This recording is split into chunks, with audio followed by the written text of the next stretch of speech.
Hey, Ruben. It is so nice to finally meet you in person. So, a little backstory.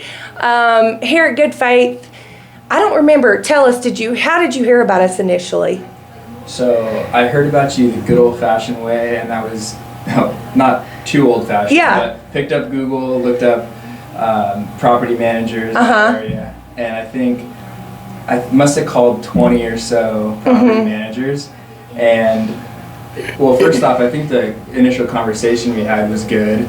Yeah. And then when I started understanding what different capabilities were of property managers, you guys just like blew everyone out of the water essentially. Oh, good. So I'm from California. Yeah. And so for me, having like a really hands-off experience to, towards property management was really important. And I think you just, Good Faith brought a lot of big name experience to smaller town. Yeah. And so I found a lot of property managers that they were going to do monthly checks and they were going to send me through the mail, and everything just seemed like very old school and traditional, which is totally fine, but just for ease for me being in California, it made a difference. It made a big difference just having everything online, and just your guys' approach and network. And just from our conversation, it just felt right. So well, we are so glad. So you came on with us in late 2020, I believe. That's right. I think it was the Quadplex that first bought in Rainbow City, and that was November of 2020, I believe. I think it closed November of 2020, so a couple of years now, halfway through the pandemic, or however you want to gauge the start and end date of the pandemic. And that's one thing I love about what I do is I don't get to always meet my clients, especially the ones that are off, but what I always tell people, especially when they're interested, we had somebody call today, and they were, kind of the same story. They had called several management companies. They weren't really happy with how it was handled. Now, I couldn't do what I do if I didn't have the support from my girls. Jody and Kira, Jody especially handles the day-to-day operations, but thankfully she took this call, just happened to be the one that answered and was able to give him exactly what he needed. And that's another client we're going to pick up, but he's not local either. So a lot of my clients are from out of state or are not even within driving distance. And so it's always fun to finally meet you once you kind of come through the door. I'm like, I know you, and we talk on the phone often or we text, and I'm like, it's so cool to finally meet you in person. So it's like the pandemic too, I feel like it made virtual things feel normal. And we were having a conversation sometime last month when I was letting you know that I was going to be in town, and we kind of both had to take a second to be like, wait, we actually haven't met in person. I know. But since like however many, 2-3 years have passed now, and we're on the phone all the time, it feels like we know each other. We do. It feels like we had met. Yes, it does. Knew each other in that way, and so we kind of had to take a pause and be like, oh wait, we actually we haven't really met. So so it is just so I'm excited to finally meet you, and the part that I'm really excited about is you going and seeing these properties that you've purchased that you've never seen before. So I came to Ruben. He said, hey, I'm ready to buy again. And so Chris and I primarily do off-market properties. That's kind of our little niche. And that's not something other companies do, or they don't focus on it. And so we have 15 agents in the office. They do their regular buying and selling of residential homes. And Chris and I do that too. But our main thing is commercial, multifamily, and we are kind of old school in the fact that we will go knock on your door and ask, hey, would y'all be interested in selling your apartment complex over here?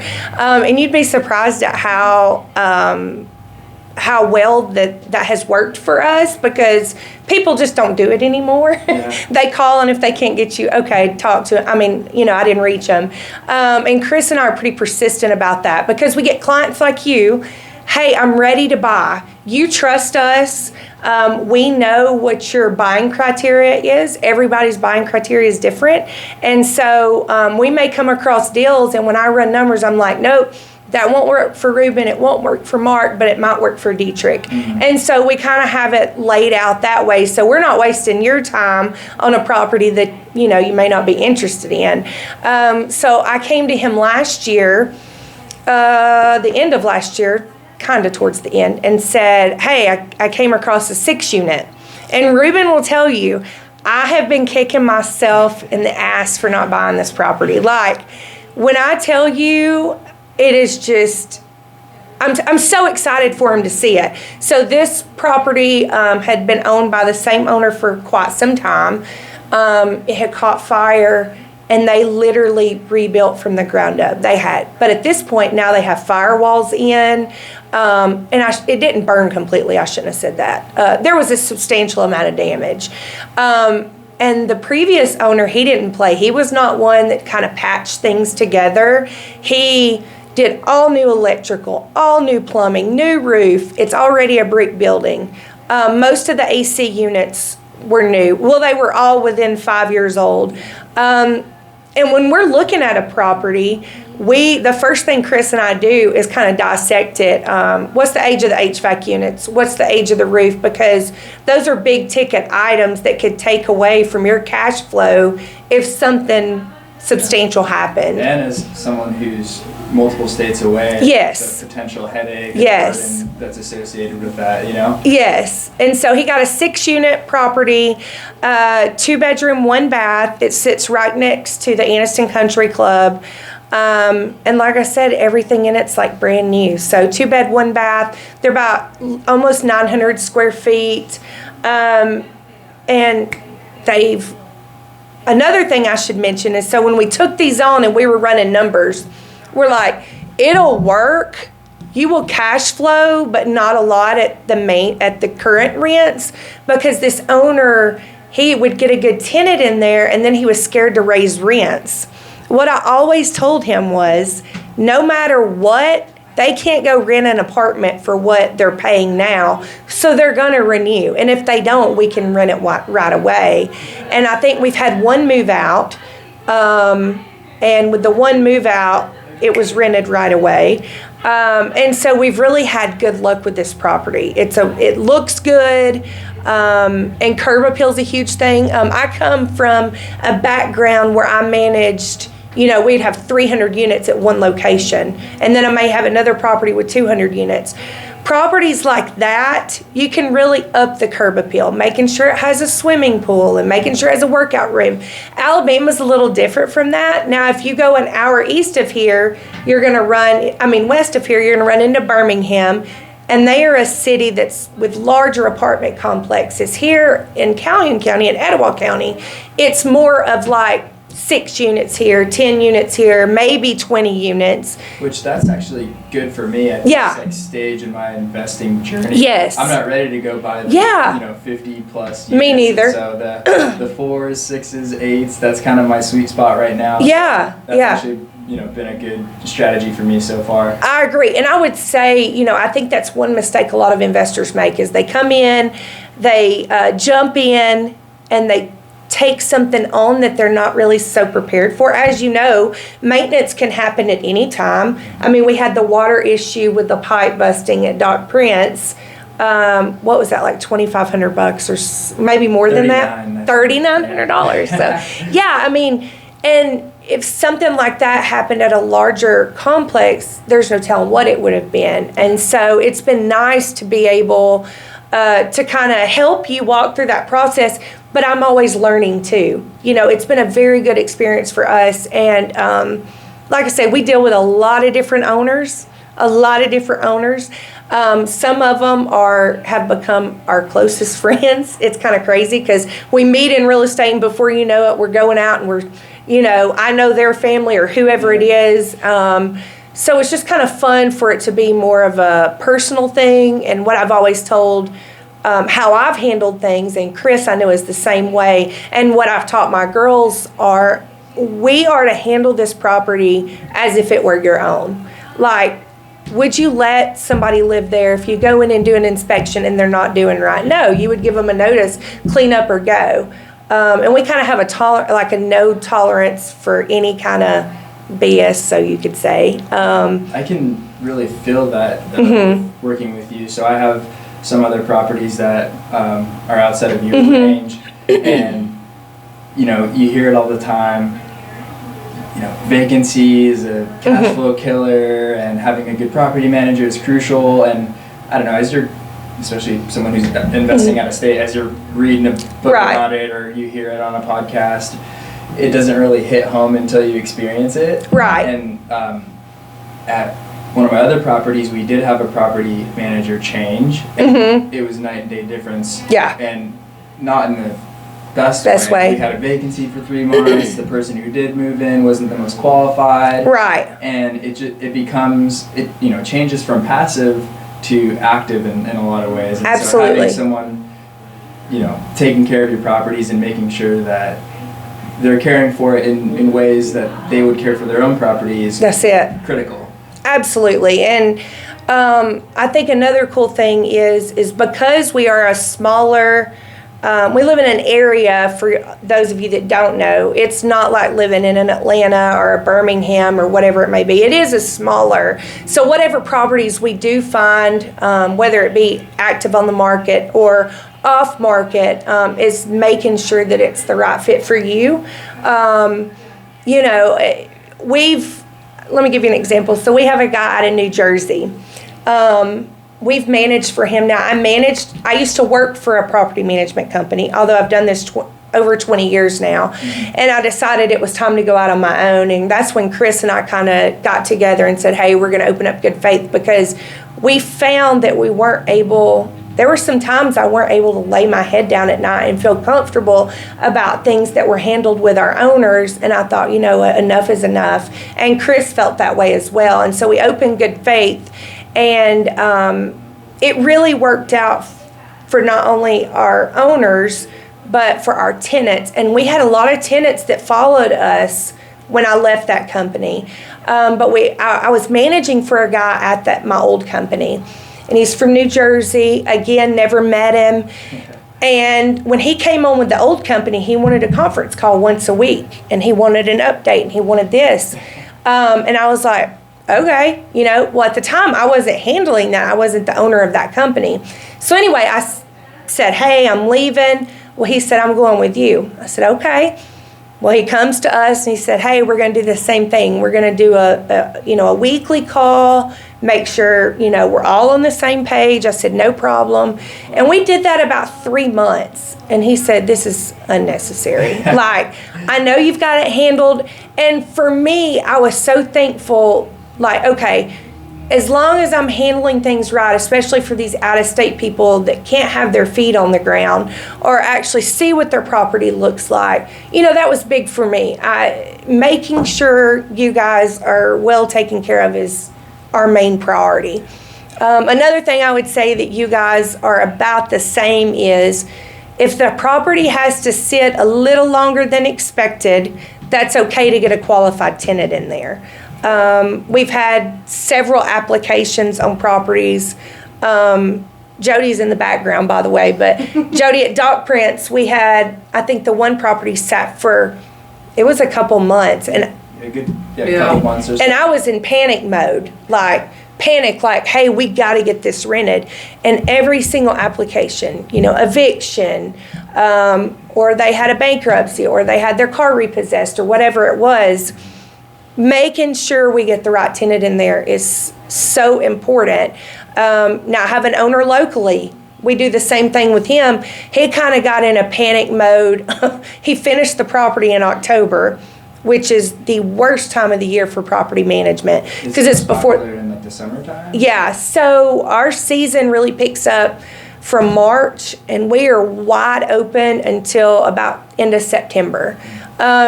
October through February is extremely slow. People are not moving before the holidays. They're not moving right after the holidays. Wouldn't you say, Jody, about tax season, it really starts to, blow up. But he said, Allison, we got to get these rented. And I'm like, well, I can rent them. I mean, we have certain qualifications, but as an owner, if you choose to sign off on something, I have to honor that. And he did that with one. And he said, nope, we're not doing it again. So just because, if they're not paying and their car's getting repossessed, or, we do a rental verification and they have 10 late payments, well, if they're late, it prevents me from paying you. It's really not worth it, I think. Yeah, just with getting a bad tenant in there, and if they're not making rent, that's a problem. Yeah. If they're making rent late, that's a problem. If they go to, move out of the place and you realize that they've left the place a dump, that's a problem. And so, yeah, having a couple weeks of extra, cash flow isn't really worth the offset when it comes time to get that unit ready to go for the next tenant. Absolutely. So I know we kind of briefly spoke about this, but was there any certain thing that kind of stuck out to you with choosing us as a property management company? I know your property in Rainbow City, it was already being managed by somebody else. Is that correct? That's right. And then I knew you said you had called certain places, but we are always trying to improve on our end and making sure that our client is extremely satisfied, because if they're not happy, we're not doing something right. And then if we get tenants in there and they're not happy, again, that falls back on us. So trying to keep both parties happy. And I feel like if we're doing what we're supposed to do and we're extremely thorough through that process, it helps. But is there any one certain thing that stuck out where you were like, I got to go with good faith? Yeah, so like I said, I had called, 20 or so managers, and I was just ticking through, making some notes, and really like 15 of them I already knew. I just put an X right through the name, and I knew there was going to be no follow-up. But I think in this kind of, it takes a little while, because I feel like the first three to 6 months or so, when we were first starting to get to know each other, I didn't necessarily know what to expect. I had a good feeling going into it, and like I said, having the online system set up where everything was handled electronically, and on both ends too. Like the tenants don't have to make a check, right? Go see you guys, then you guys make a check to me. But having just everything streamlined, and just a very smooth process was so important to me. Yeah. But I think the thing something that I've grown to appreciate so much today is your guys' approach and your relationship orientation of the way that you guys do business. I probably think about my properties an hour a week, if that. Yeah. And that's really thanks to you guys. You guys do so much work. We have conversations just catching up. Certainly not every 3 weeks, but but that's because we built the trust, right? Absolutely. And I think there was that period too, because I'm sure you have to go through some kind of getting to know the person that you're doing business with as well. You're not just willing to pick up any person who wants to do business with you. But I think especially after we got through that period of where we were kind of testing and learning each other. And I think my intentions with real estate and where I'm coming from and who I am as a person. And certainly over time, I've gotten that same sense for you, and I've built a tremendous amount of respect for you, what you do, and how you've treated me throughout the process. And so now we're, 2.5, 3 years into it, and I couldn't be happier. Good. And this is our first time meeting. Yeah. I'm like your hype man all the time. Oh, I appreciate that. I have really nothing but good things to say about you. And I was telling my family on the drive here, I was like, I'm so proud of her. And I know she's such a hustler. And you mentioned it a little bit earlier about persistence. Yeah. And that's something that I know you have so much of. You have such a relationship orientation to you, and you're the sweetest person ever. But as a property manager, it's important to be able to put your foot down when needed, and you strike that balance so perfectly. Oh, well, I appreciate that. I mean, it's funny you say that. So Chris, my business partner, he self-managed for a little bit. I literally told Jody today, I think Jody was in here and we were kind of testing lights and stuff, and I said, this is why you're not a property manager. Like, I manage your stuff for you, or Jody, really Jody and myself. Because I said, he's like, well, they said they'll pay, I'm like, Chris, let me have the phone. Like, they're going to pay or they're going to get out. Like, it's just that simple. Because it's so hard. And one thing I learned a long time ago, and it's hard, it's terrible to say because it's not always like this, but a majority of the time it is. The tenants that you give into or maybe help or go the extra distance for, they're the ones that typically take advantage of you. And, you know, I've got one tenant, she followed me, you know, from the last company here. The property she was in sold. It went back to their management. Oh, no way. She was fed up and she was like, find me something else. And so she actually moved to another property of ours on Jeff Lane. And so she said, one thing I appreciate is that you tell me straight up, like, Stephanie, you have, like, I'm not removing a late fee. Like, I know you and we're friends and we may have a beer together, but like, it's not my money. Like, my goal is to collect the money for the owner and not give discounts because that affects his cash flow. So I think it's kind of a happy-go-lucky balance. Like, you have to really kind of be cautious. And I'm very direct in my speaking, which sometimes can come off as me being, abrasive. I don't mean that. But Jody will tell you, she's like, Allison. And I'm like, well, I just tell them like it is. Because I don't want somebody, as an owner, to think I'm just BSing them to make everything okay. There are hard conversations I have to have with owners. And, there's not near as many of those as they are the happy times of where we've been able to do something at a property to increase your cash flow. But, it's just, we learn every day and we continue doing what we're doing. And our goal is to, keep you happy and hopefully in the near future help build your portfolio. Totally. So where were you in terms of units managed when we first met in November 2020 timeframe and where you're at now? I know the numbers must have gone up some. It's doubled. Sure it's doubled. Okay. Yeah, and so it was funny. So we were managing maybe about 150 to 175 units. Now I'm just going off the top of my head right now. And now we're well over 300, probably almost 400 units now. And I knew when we opened this company, I said, Chris, this is not going to be easy. Like, it's not something where people are just put stuff in your lap. Here, manage my stuff. There was a lot of blood, sweat, and tears in making sure that my reputation was good as a property manager because strictly we go off word of mouth. And a lot of our properties that we've gotten, that we've taken over from other management companies has been word of mouth. And that's so important. I mean, and two, once you're changing and going from managing 150 to about 400, that's a lot more work, and it's more work for the girls and more applications and gosh, double the tenants. And so, one thing I can say is my girls are the backbone of this company and really know how to handle every type of tenant and manage the properties properly, where they can come to me at this point. It's gotten to a point with trust where I can say, okay, do you need help with anything? Is there something we need to change? Do you have any, request of what we need to be doing differently? And we're like a family here. And I know a lot of people, it's so cliche, people say that, but in reality, if you were to walk in our door compared to other management companies in town, it's very straight-laced.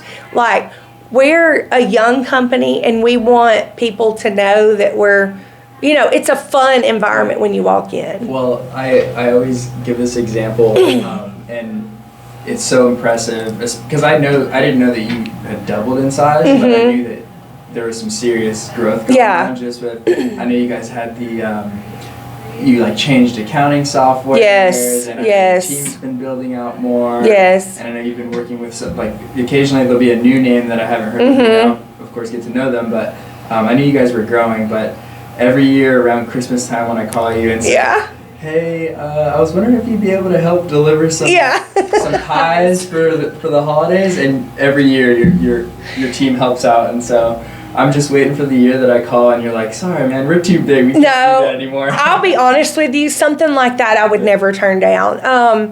And another really cool thing about you, Ruben, and I'm not just saying this, I mean, we've discussed this many of times, is